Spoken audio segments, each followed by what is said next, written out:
انا زباله ليه وانا نازله عريانه؟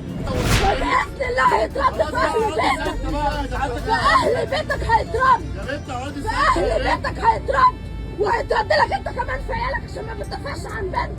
هو فين؟ هو فين؟ كذابين، انتوا بتداروا عليه عشان انتوا رجاله زيه.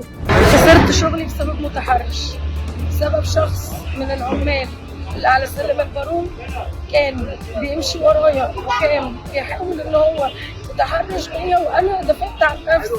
فانا علشان سلامي مش هروح شغلي تاني، وده اللي بتتعرض له البنات كل يوم. كل بنت معرضه انها تتقتل، وكل بنت معرضه انها تموت، وكل بنت معرضه انها تخسر شغلها بسبب متحرش. الناس حمته، الناس تلفظت عليا وقال له ادبهم عليا، الناس كانوا في صفه، الناس ما سلموهوش للشرطه زي المفروض انه يحصل. فانا عايزه حقي.